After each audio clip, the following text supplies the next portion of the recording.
Welcome to the Business Titans podcast. I'm your host, Oscar Chavez, and we're here to share with you how to grow and scale your business. But more importantly, we're here to have deep and meaningful, real conversations. Today, I have Dr. Mark Goulston with me. Say hello, Mark. Hello, Oscar. Look, Dr. Mark Goulston is a Marshall Goldsmith 100 executive coach, advisor to founders, entrepreneurs, and CEOs on any and all interpersonal matters related to their success. He is a founding member of Newsweek Expert Forum, hosts the My Wake Up Call podcast and No Strings Attached on LinkedIn Live. He was the writer, producer, director, and star of Steve Jobs Returns. He's a former FBI police hostage negotiation trainer and the author and co-author of 9 books, with his book Just Listen being translated into 28 languages, becoming the top book on listening in the world, and co-author of 2 recent books during COVID-19, Why Cope When You Can Heal and Trauma to Triumph, a roadmap for leading through disruption and thriving on the other side. He's a former UCLA professor of psychiatry and one of the foremost authorities on suicide prevention, having created surgical empathy, which I can't wait to talk about, an approach he used for 25 years with none of his patients dying by suicide. He has contributed to Harvard Business Review, Business Insider, Fast Company, and Psychology Today. We bring him for you today, folks. How are you going, Mark? That's a lot to live up to. That's a lot to say as well. So well done. Well done. Look, I'd love to kick off today by asking you, you are an extreme performer. I love high performance people that are searching to achieve their potential. What was that moment in your life that you thought, you know what, I have to get to the next level and I have to stay at the next level? What was happening in your life at the time? Well, failure and mistakes often leads to breakthroughs. In fact, if you're listening in, I think you'll agree with this, and I'm going to give you some tips you can use right out of the gate, because what your listeners are listening for is tips that they can use. And when I speak to audiences and I say, how many of you have had breakthroughs in your life? In the audiences I speak to, the majority raise their hand. And I say, how many of you have had more than one breakthrough? They keep their hands up. How many have had more than 5? Most keep their hands up. More than 10, they start to lower their hands. And then I say to them, how often were those breakthroughs preceded by breakdowns that were not pleasant, weren't invited, sometimes downright scary, but necessary for the breakthrough? And the majority of the hands stay up. And that's because what happens is when we're going through a breakdown, it's the reality that we thought we were living into suddenly is taken away, and we go into free fall. And when we go into free fall, imagine it this way. Imagine a Rubik's Cube, and I'm excited because I met the world's champion of Rubik's Cube. He can solve a Rubik's Cube in under 5 seconds. I don't know how he does it. He does it blindfolded. I don't know how he does it. But at any rate, imagine you have a picture of a Rubik's Cube and it gets all disorganized. So you have your vision of your company. And then what happens is you start organizing the Rubik's Cube and someone says to you, the picture of the Rubik's Cube when it was all put together, it's no longer there. It doesn't exist anymore. Gone. And so you get sort of nervous.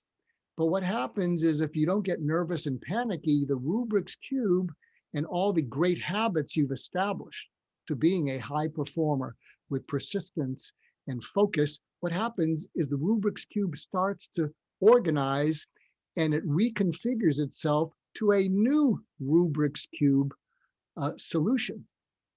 And so I think what happened to me is, and I'll just share a story of one of my greatest, probably my greatest accomplishment. I've accomplished a fair amount. I mean, you said a bunch of things, but I've accomplished a few things. But my greatest personal accomplishment is I dropped out of medical school twice and finished. And I dropped out twice, not to see the world, but I had untreated depression. So I hit a wall and I was passing everything. And the second time I dropped out, I was probably at a low point. So talk about a breakdown. I was pretty down. And I met with the head of the school who looked at me like a business person. I don't even remember the meeting, but I think he was worried about me. So he referred me to the dean of students who worries about students, whereas the dean of the school worries about finance. So I'm pretty low, Oscar. And uh, and I came from a background, not unlike some of your viewers or listeners, where you're only worth what you can do in the world. If you can't do much, you're not worth much. So if think of that mindset, and probably because I was kind of depressed, I couldn't do much. So imagine you have that mindset that says, well, what are you going to do? What are you going to do? What are you going to do? Which was the mindset of the head of the school, because I'm asking for a second leave of absence. And so imagine hearing this. So the dean of students calls me and he says, I have a letter here from the other dean. I read the letter, and the letter says that the dean of the whole school who's interested in finance and said, I met with Mr. Goulston. I wasn't a doctor then. And we talked about other professions, and I'm advising the promotions committee that he be asked to withdraw. So I was passing everything, and they couldn't flunk me out because I wasn't flunking, and I was really low. And I said to the dean of students, I said, what does this mean? He said, you've been kicked out. And I think a miracle happened. Talk about a Rubik's Cube. When he said that, it was as if I'd had a gunshot wound to my abdomen. And I know what that's like because I had I almost died 10 years ago from a perforated colon. And I sort of folded over, and he said, you've been kicked out. And I felt something wet on my cheek.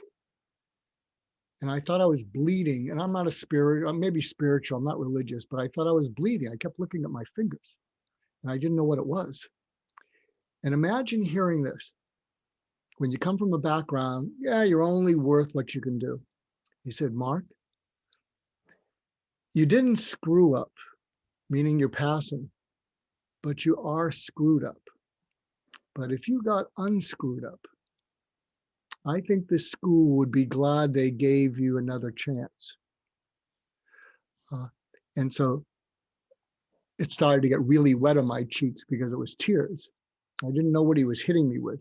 And so imagine this. He then says, even if you don't get unscrewed up, even if you don't become a doctor, even if you don't do anything with the rest of your life, which is what I felt I was capable of at that moment, he said, I'd be proud to know you because you have a streak of goodness in you that we don't grade in medical school. We should, but we don't.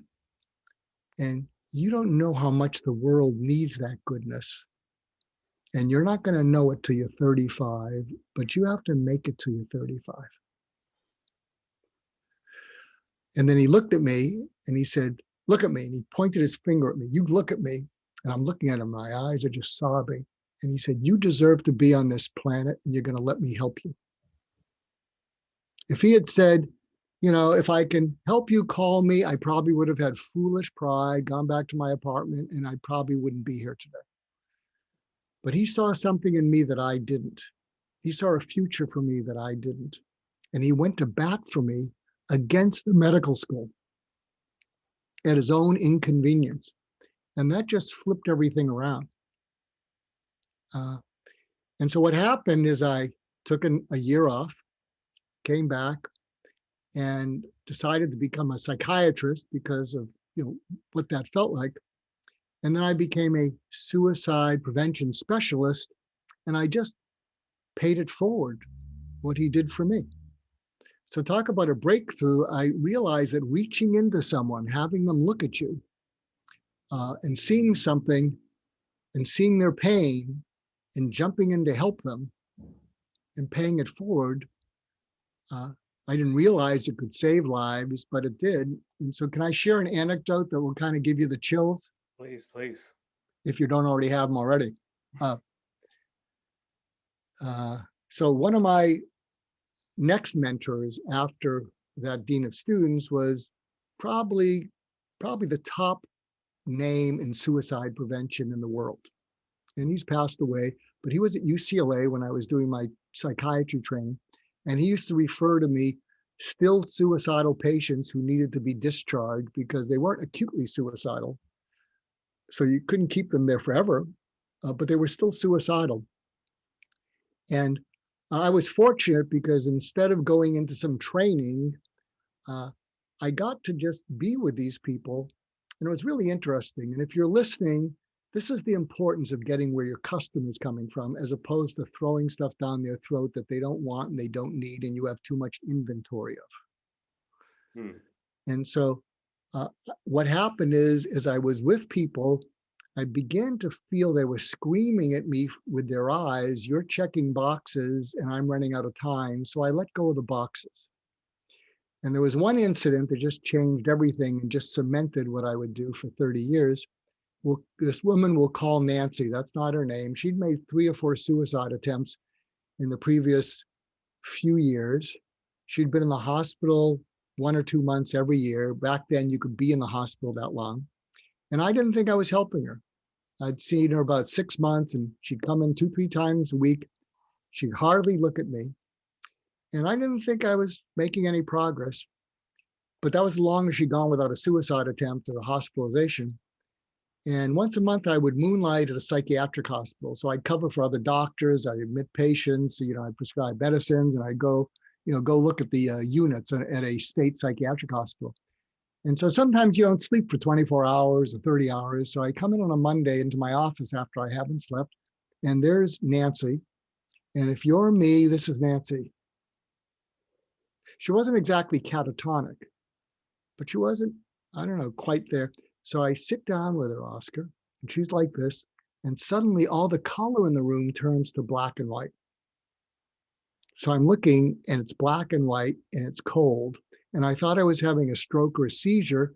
So it wasn't rude because she didn't look at me. So I did a neurologic exam on myself. So she's like this and I'm tapping my elbows. I'm looking at my fingers. I'm going up and down like this. And I said to myself, I'm all here. I'm not having a stroke or a seizure. And then I had this crazy idea that I was looking out at the world through her eyes and feeling what she felt. So I just leaned into it and it got cold.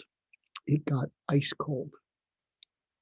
And because I hadn't slept, I blurted something out that if I'd slept, I probably wouldn't say. And so she's not looking at me. She's like this. And I said, Nancy, I didn't know it was so bad, and I can't help you kill yourself. But if you do, I will still think well of you. I'll miss you. And maybe I'll understand why you had to get out of the pain. And I thought to myself, I just blew it. I just gave her permission. And that's the first time she looked at me. And I thought she was going to say, thank you for understanding. I'm overdue. And I thought, oh, what did I just do? And she looked at me. And I mean, she looked at me. She grabbed onto my eyes like a drowning person grabbing onto a lifeguard. And I couldn't move because her eyes were grabbing onto me. And I said, what are you thinking? And she said, if you can understand why I might have to kill myself to get out of the pain, maybe I won't need to. And she smiled. And I held onto her eyes and I said, I'll tell you what we're going to do. I'm not going to give you any treatment or programs unless you ask me for them, because you've been on everything and they haven't really worked. If you ask me, I'm not against it. Would that be okay? Because if I give you stuff and it doesn't work, when you come back, we're just going to be talking about why you didn't take it. And then I'll try something else and we're going to be chasing our tail. Would that be okay? And she looked into my eyes with a look that said, keep talking, I'm intrigued. And so I looked at her, said, you can imagine this because I'm looking into your eyes, Oscar. And I said to her, what I'm going to do instead, Nancy, is I'm going to find you wherever you are. And when I do, I'm going to stay there as long as it takes, because I don't want you to be there alone anymore. Would that be okay? And she teared up and she smiled and she started to come out of it. So that's sort of an example of something you had mentioned called surgical empathy. Hmm. And I'll tell you a discovery I made. And now we've probably lost half your audience, but some of them may be intrigued. And I'll tell you how this applies to entrepreneurs, the ones who are Good sticking half is around. left. The good half is left. Keep going. There you go. One of the things I realized about people who are suicidal, which was my specialty, and if you haven't been suicidal, you won't get this. If you have been, you'll get it loud and clear. Death is compassionate to hopelessness that won't go away. Hmm. When you feel hopelessness, hopeless, no future, Yes. you pair with death to take the pain away, because death feels your pain and says, I'll take it away, just like the sirens calling the sailors onto the rocks. But when another person can feel felt like Nancy did, they will let go of death and they'll attach to that surgical empathy. And how does this apply to entrepreneurs? Well, something you did mention. So here is going to be 180, and then and this is the part that some of your listeners will want to hear about. I played Steve Jobs coming back from the dead. I did that for a year and a half. I had the turtleneck on, I had the glasses on, and all of it, the whole performance was to tee up a formula that Steve Jobs and Elon Musk follow unconsciously. And when you hear this, if you're watching this or listening, you're going to write it down, because I have a pretty good track record with it. And here's the formula that they followed. And if you want to see a video of it in action, look up Xerox Park, National Geographic, Steve Jobs. I think it's called what'll come up is American Genius. And there's a little over 2-minute video. I think that's what they call it, American Genius. And it's a dramatization of Steve Jobs discovering the graphical user interface and the mouse at Xerox Park. And it's a dramatization. And here's the 4-step formula that you're going to write down. And I'll describe the Steve Jobs character, so you don't have to watch it, but it's a good 2 minutes. And the 4-step formula is WHOA, WHOA, wow, WOW, HMMM, yes, whoa, wow, yes. And when you watch the video, Steve Jobs is there with Steve Wozniak, and they're just at Xerox Park, and there is arrogant Steve Jobs. And he sees the Xerox technician turn on the computer, and he sees the mouse and the graphical user interface, the icons. So he goes from his arms crossed and cynical, and he leans in, and you can see it on his face. And the woe is, I can't believe what I'm seeing. And if you're an entrepreneur, tell your marketing team to watch this video and write down this formula, because unless your marketing team is creating whoa, wow, yes, you're going to get nah, no thanks, never mind, goodbye. But to finish the video, he sees that, his eyes open up. He says to the Xerox Park technician, can I try it? And he sits down and he starts to sweat. The music goes up. He touches the mouse, and suddenly all these icons stop coming up on the screen. And you can see that's the wow. So the whoa is, I can't believe what I'm seeing, or hearing or reading. That's what your copy has to say also on your website. The wow is, this is astonishing, amazing, unbelievable. And then, in the video, he looks at Steve Wozniak, and on this video, the actual Steve Wozniak says, when Steve looked at me, I said, once they go there, they're not going back. They're not going back to typing after they can use a mouse. And then what happens is, Steve goes back to using the mouse, and he feels it. And there's music background. It's only 2 minutes. And then Walter Isaacson, who's one of the people who wrote one of the books, said they didn't know what to do with this. at Xerox. And the was when he looked at Steve Wozniak, and Steve Wozniak said, this is the future. And then Walter Isaacson said that. And then he says, they didn't know what to do with it. And Steve Jobs went back to Apple and said, we got to do this. And they created the Macintosh. So when you look at your marketing, make sure it causes whoever comes to visit you. Well, when you do a presentation, make sure you create whoa, wow, yes. And I'll tell you, the way you know you've created whoa, wow, yes, especially the whoa, wow, is people elbow each other and say, what did he say? You know, they're busy texting and they hear something. And when you've created whoa, wow, they say, what did he say? What did she say? Also, when you're talking to someone who's networking with you and they look over your shoulder for something better, you've been there, I've been there. When you say something that just whoa wows them, they'll stop looking and they'll say that again. Yeah. And so absolutely. companies bring me in when they say, how do we create whoa, wow? Yes, they all get it. In fact, I did a presentation. If you go to CU Tech Talks, Cambridge University TED Talks, I did one that's in audio and it's called How to Think Like Elon Musk. So if you go to CU Tech, Mark Goulston, you'll find the talk in audio. So, but what does that have to do with surgical empathy? Well, surgical empathy, if you think about it, think of the mind of people now. They're preoccupied, they're distracted, they can't stay focused.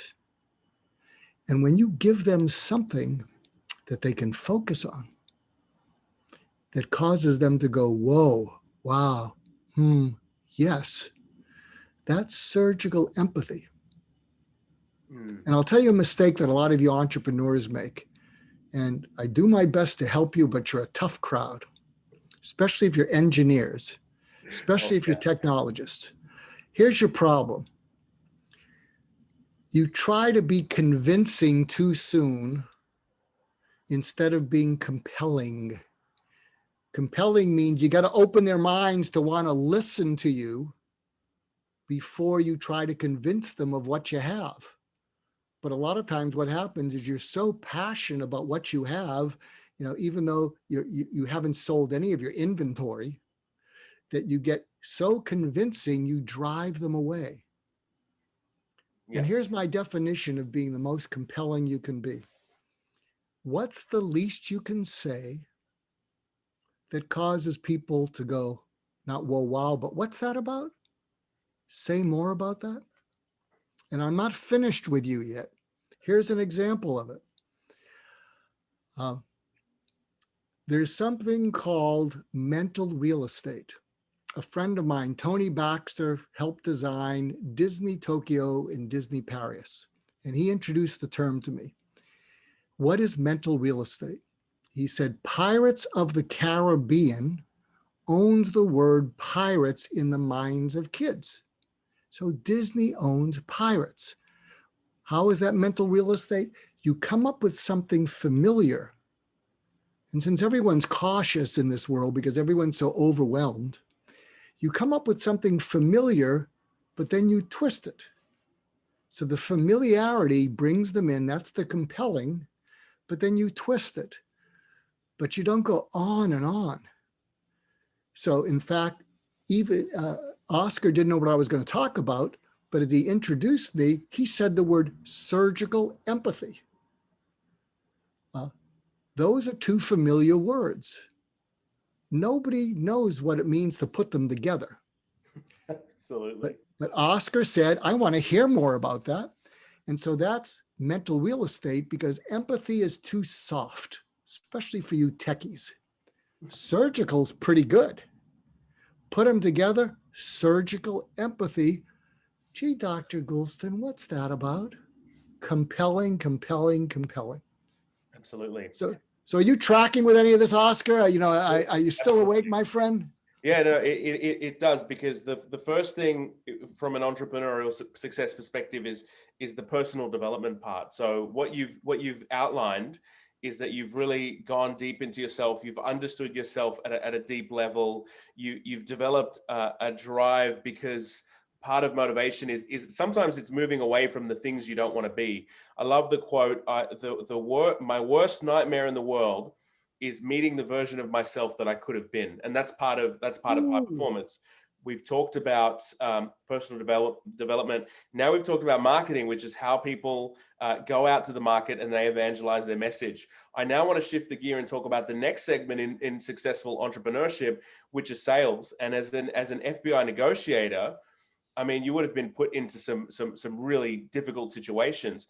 How does this relate to sales? How does this relate to business? And what did you learn in your days as a FBI negotiator? Well, I trained them. So, they would bring me in and I do some ride-alongs. And someone I know and everyone's heard of is Chris Voss. He has a wonderful book out called Never Split the Difference. I'd recommend it to you highly. I think Just Listen's also a pretty good read. But he talks about tactical empathy, and it's wonderful. I mean, it's a great read. You should all read it. And tactical empathy is how do you win the sale?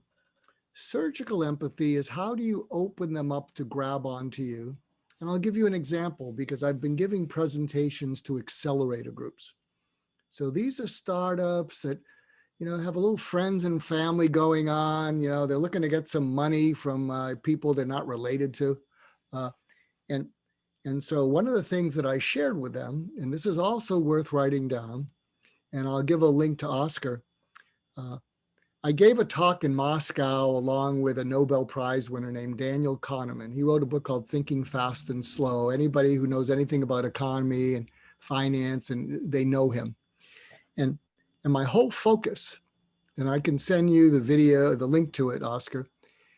There was 1,000 Russians in the audience, managers, leaders, some entrepreneurs. And I said, what you need to be aware of, that whoever you're with, if you focus on what they're listening to, it's a transactional conversation, and it's like every other conversation. And what's gonna happen is they're gonna commoditize you and squeeze you on price. But if instead of that, you focus on what they're listening for, and they don't tell you what it is and you get it right, they're gonna lean towards you. And I'm gonna demonstrate it with Oscar. So do your best to resist this, Oscar. I don't think you'll be able to. Okay, don't be such an easy sale. So if I focus on what you're listening to, Oscar is checking all the boxes from his program. Let's make sure we cover this. Let's make sure he covers this. Yeah, that's pretty good, pretty good, pretty good. And so, we're doing pretty well if I focus on what he's listening to. And, so far, I think I'm doing okay. I can always do better, but I'm doing okay transactionally. But let me see if I can focus on what Oscar's listening for. Okay, I'm locked in. What Oscar is listening for, and tell me if this is right, Oscar, if it feels any different. You, his audience, trust him. You, his audience, has confidence in him. You, his audience, have respect for him because of what he's been able to accomplish.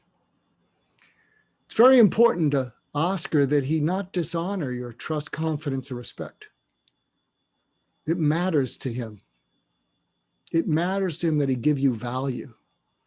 It matters to him that he give you value that you can use, especially value that you can use today, value that's relevant, value that will help you succeed.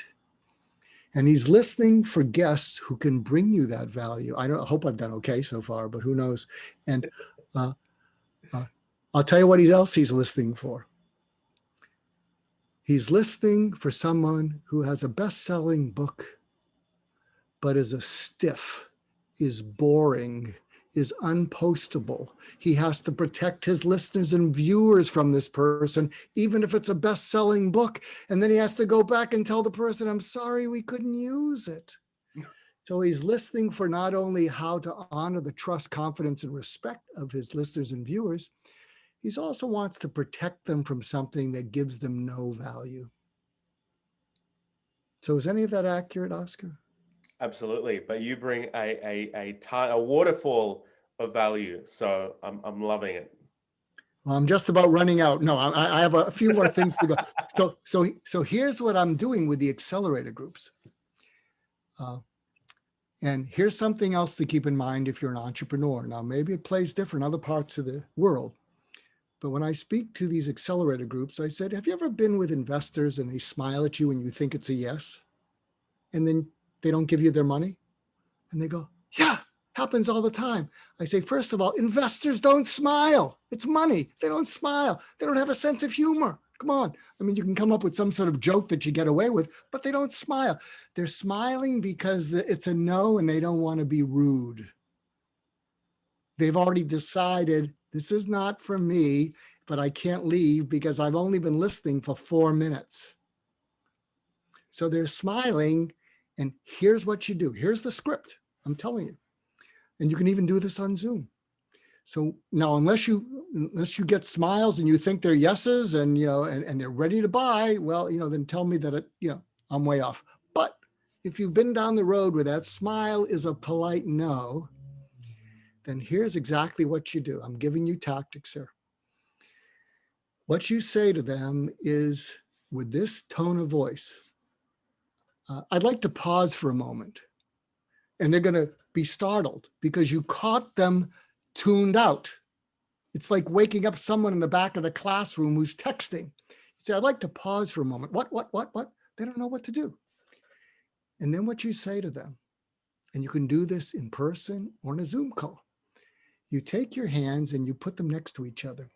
And you said, I just went back to the beginning of our conversation.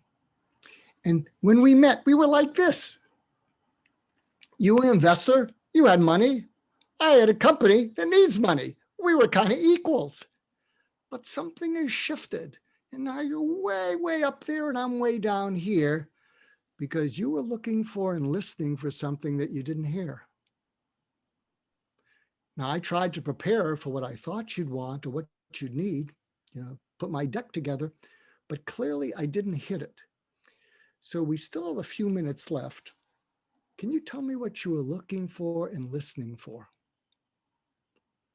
Now you have to practice this and feel confidence, and they're going to go, and what's happened is you have just totally opened them up. They're and they go, humma, hum, hum, because they know, stop the humma, humma, humma. What were you listening for and looking for that we didn't cover?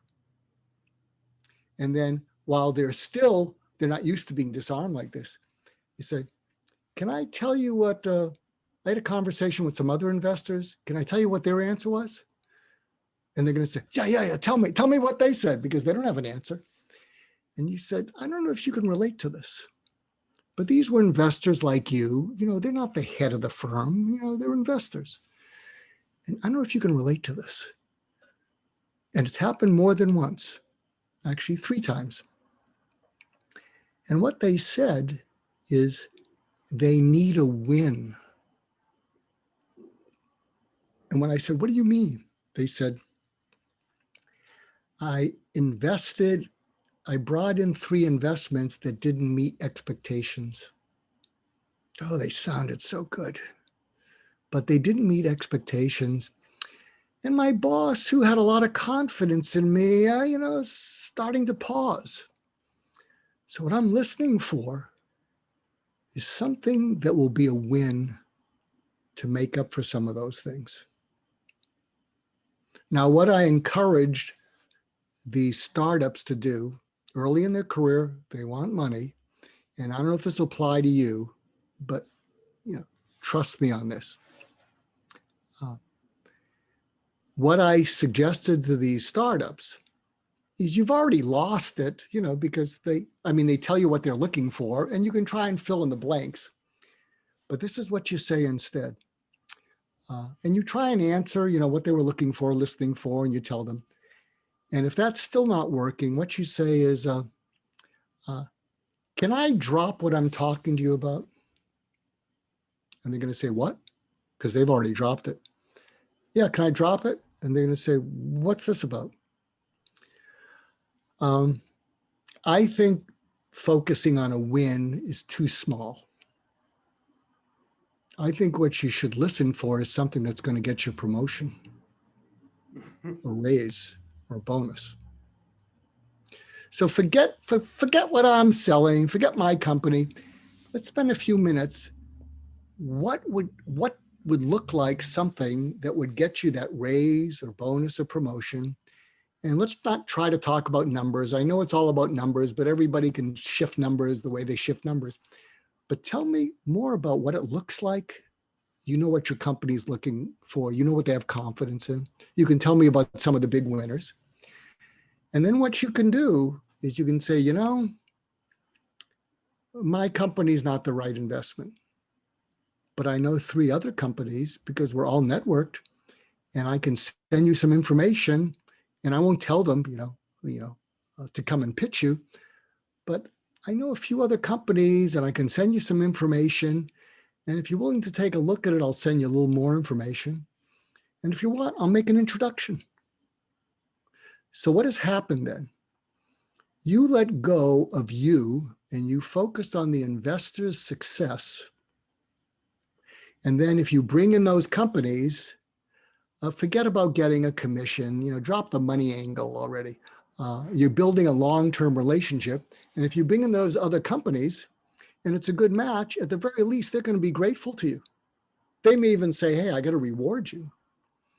And so you change the conversation where you're totally dedicated to their success, the investor's success, and then you try to make it happen.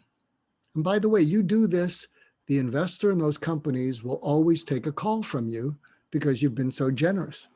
And I want to share a case study that proves this point. So as I said, I speak in Russia. I don't speak Russian, but I spoke in Russia. And 5 of my 9 books are bestsellers in Russia. There's a book I wrote called Just Listen. I can't get arrested in America teaching listening to Americans. Americans do not want to learn how to listen. They want to be listened to. That's why we're in so much difficulty. They just want to be listened to. Drives me crazy. But anyway, so here's an example of what I'm talking about.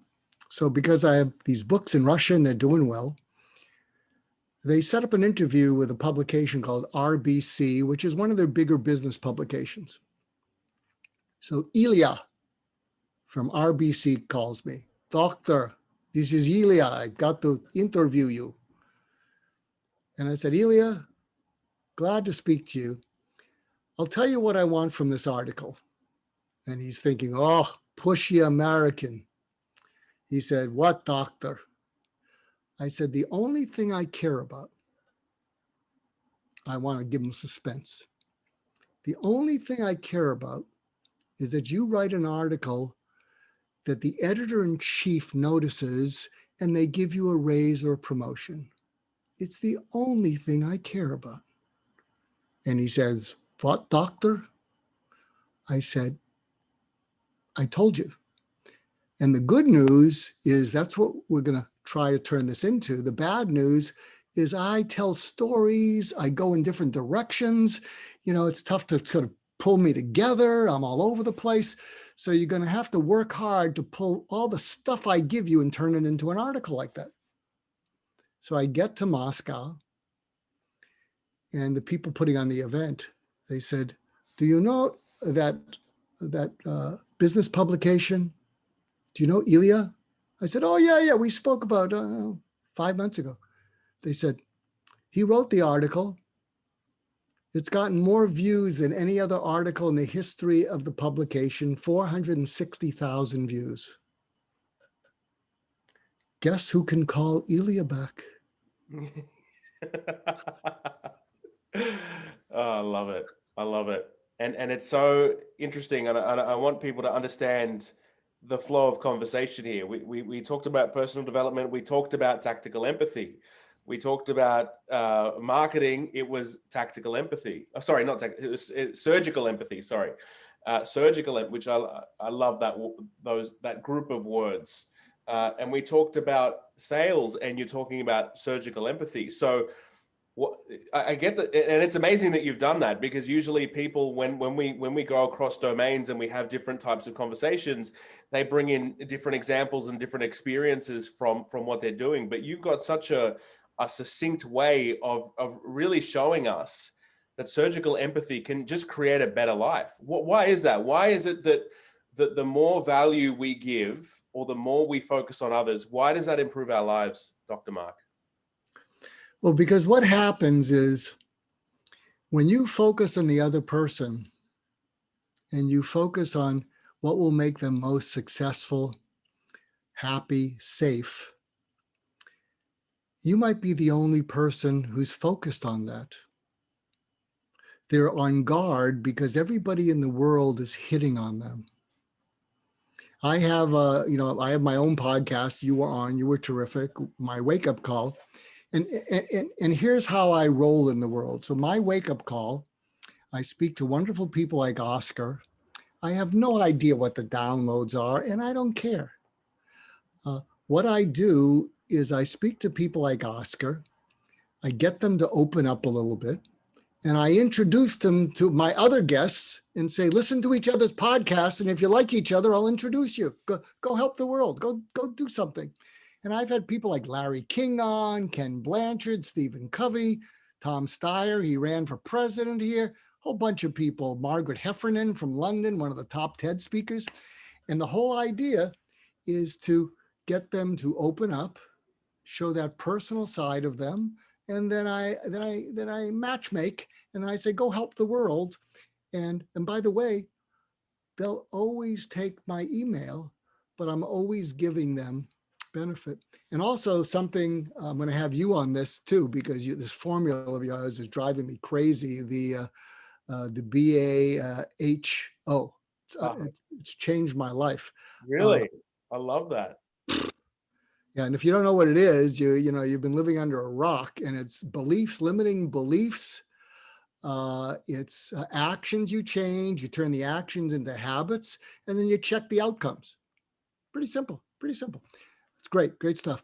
And so something I'm doing on LinkedIn Live, I have a program called, and here's surgical empathy. It's called No Strings Attached. So I had Marshall Goldsmith on, Ivan Meisner, he's the founder of BNI. We'll have Oscar on. And what I tell to people is, I want you to give away your best advice, your best tips for free, no strings attached. Anybody wants to steal it from you, they can. Anybody wants to monetize it, they can. Anybody wants to make a course in it, they can. You're just going to give it away because we need to create an oasis in LinkedIn where you're not being hit on by someone. Yeah. And so that's why it's called No Strings Attached, but that's surgical empathy. Absolutely. Does that make sense, Oscar? Absolutely. I absolutely love that. So we've talked about personal development, we've talked about marketing, we've talked about sales, and I also had no I'm letting the conversation flow. I'm a canvas here, so I'm loving the flow of the conversation. I want to talk about, because I work with a lot of technology companies, and a lot of those people are very heavy technology oriented people. And leadership, and it's one of the things it's one of the trends people are talking about, EQ or emotional intelligence.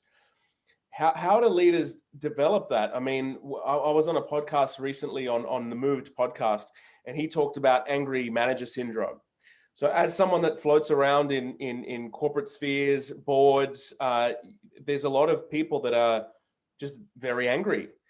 What is it like? How do you make yourself a leader that can fully embrace empathy? Because I feel like it's going to be a small percentage of the population in terms of leadership spheres that are actually good at this.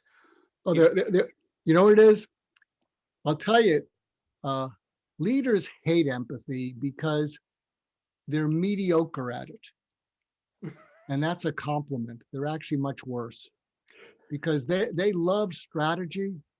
Oh, by the way, the reason Elia's article did pretty well, he came up with an interesting title. Leaders and managers hate the word people. I love that. Got some attention. Yeah. I want to get stuff done. When is AI going to take? I need robots. I don't need people. People have stories. They waste my time. I need AI. I need this to be. And then I say to the CEOs I work with, I said, I love your attitude. And do you know, 2 years after you replace your people with AI, you're replaceable. Yeah. You're not that special. You know, AI is just around the corner. They're not going to need you. Oh, and they're going to have autonomous leading machines who do a better job than you CEOs. So, but it's interesting because one of the largest companies, the largest company in their industry, I can't tell you who it is, but it was amusing. They said, "Oh, our big push this year is empathy." I said, "Well, that's a rock you're rolling uphill." and they said, "Oh, we have all these courses." I said, I hope the paint on the ceiling doesn't fall apart when everybody's rolling their eyes looking up at us. Looking at, oh, we got to do this again. So I'm actually in the process of writing an article, but I'll tell you what it's about. You want to teach people empathy. You've got to give them the experience of how empathy made a difference in their life. So when I speak to people who really resent having to learn empathy because they're so mediocre at it, I give them this scenario. I said, think of your career. Think of a boss you once had who said to you, bring me results, don't bring me explanations, and never bring me excuses. You know, if they don't say it, there's a lot of bosses who think that. And so you go off to your little algorithm and it doesn't work. In fact, you can't figure this thing out. You ask other people, they shrug their shoulders, and that boss says, come on, we got to get this thing figured out. You can't figure it out. And guess what?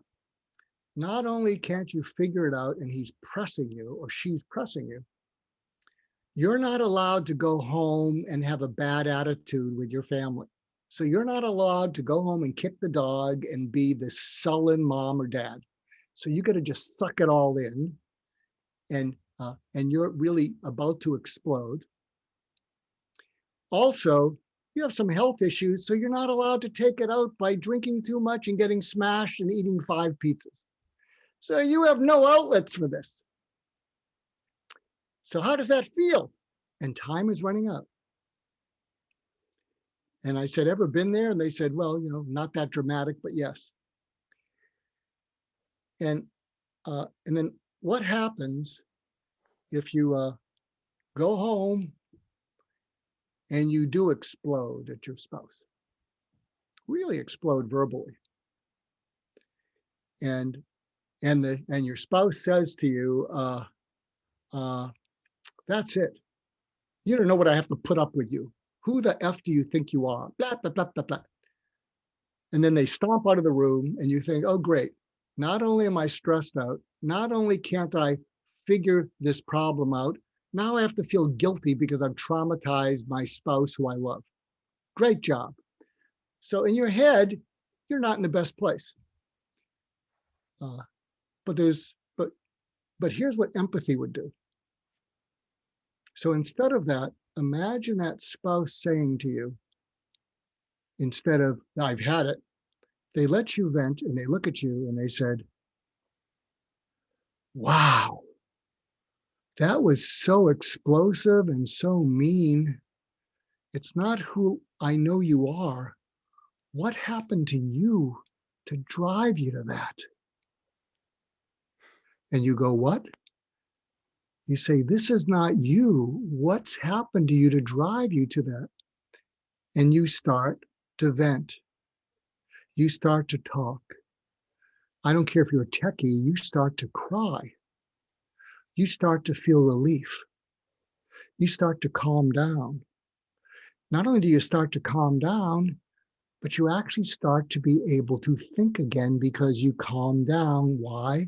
Because that very smart and lucky you spouse showed you empathy.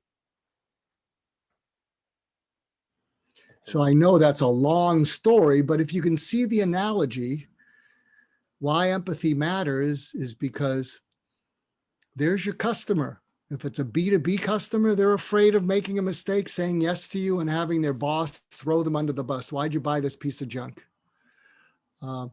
If it's a B2C customer, they're afraid of buying something that won't work because they just bought 5 of those things.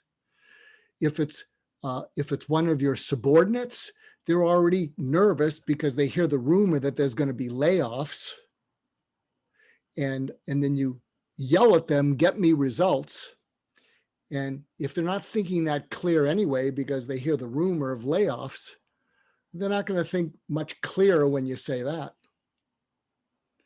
But if you just remember what happened when you got a little empathy from that person at home, and you vented and you calmed down and you thought more clearly and you started to come up with solutions, you might want to learn this thing called empathy. Yeah, absolutely. We're going to have to start wrapping up now, Dr. Mark. I have one more question for you. What should have I asked you but didn't?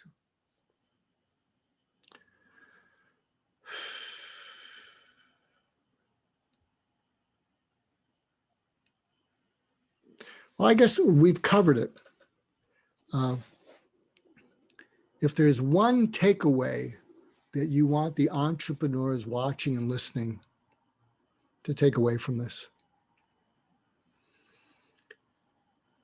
at least once a day, practice this muscle of focusing and being curious about what people are listening for. Just being curious about what they're listening for. And you don't have to guess it like I did. I guessed it because I know something about, empathy and reading people's minds, because, it's from empathy. But you could say to someone when you feel it's not going well, I have a feeling you're listening for something and we didn't cover it. Can you tell me what you were listening for? Because maybe we'll be able to cover it. And I think if you can do that, you're going to become much more successful. And if you're worried that they'll tell you something they're listening for and you can't help them, you can introduce them to people that will help them. And you're going to win friends for life. And you're going to become very successful. I love that. Thank you very much for sharing that, Dr. Mark. We've appreciated having you on the show. And for listeners, something I always say, that all the knowledge in the world is worth jack squat unless you implement it. And I feel like today we've covered so many incredible things that even I wish that I heard 10 years ago or just yesterday, because yesterday I was in a high pressure negotiation situation and I wish I would have stopped and used that strategy. So I will definitely use that strategy next week, because it's important to implement the things you learn. So thank you very much for your generosity with sharing today, Dr. Mark. Thank you very much. Thank you, Oscar, for giving me a long leash, because I took advantage of it. Just hold on one second.